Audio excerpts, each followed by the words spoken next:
Assalamualaikum teman-teman Teknik Ambo, welcome back Teknik Ambo. Pada video kali ini aku mau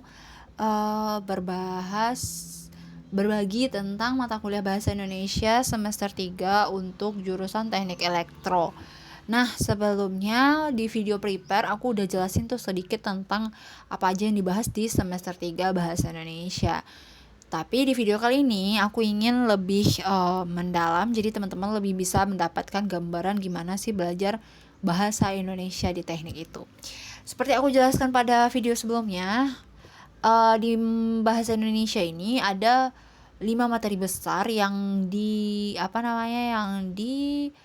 sosialisasikan oleh dosenku Ibu Welsi Heslina. Salam nih buat Bu Welsi, terima kasih atas ilmunya. Nah, di sini ada tentang materi istilah, kalimat efektif, lambang, pemakaian tanda baca, dan struktur laporan.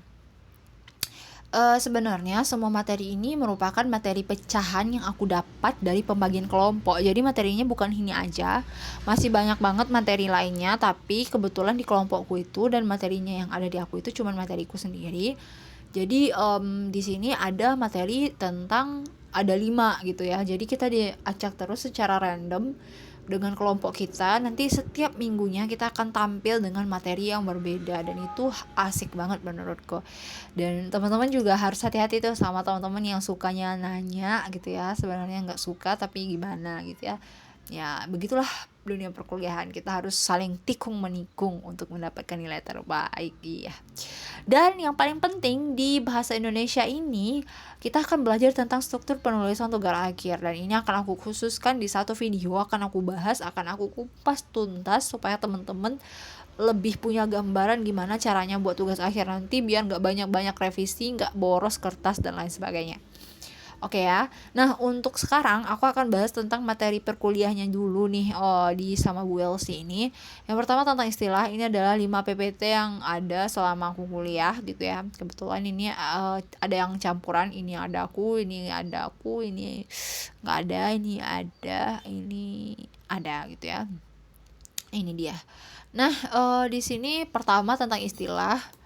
Di istilah ini cukup banyak sih materi yang dibahas, karena ini kita ibaratnya kita punya istilah teknik ya. Teknik itu ibaratnya sama dengan istilah ilmiah. Jadi penggunaannya itu harus benar, harus sesuai dengan apa yang ada. Itu nggak ngarang, nggak yang jual ngarang, kita harus dihilangkan di sini karena kita gunain istilah gitu, istilah yang banyak digunain orang-orang. Kalau kita beda menggunakan, bakalan beda juga tuh persepsi orang yang denger gitu ya. Nah, di sini ada beberapa istilah, dan ini PPT-nya menurutku lumayan banyak sih. Lumayan lengkap juga, diminta Bu Elsie karena juga ini jadi bahan nantinya untuk teman-teman yang mau belajar tentang istilah.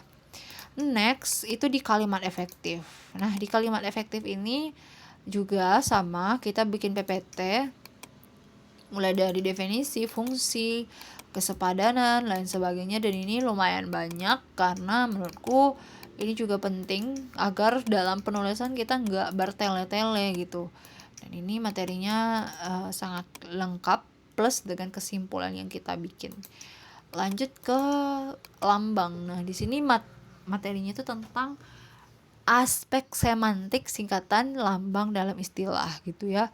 Nah, di sini ada membahas tentang lambang pelambangan, semantik itu apa gitu ya. Sinonim, akronim, hiponim, taksonomi, meronim, itu banyak banget.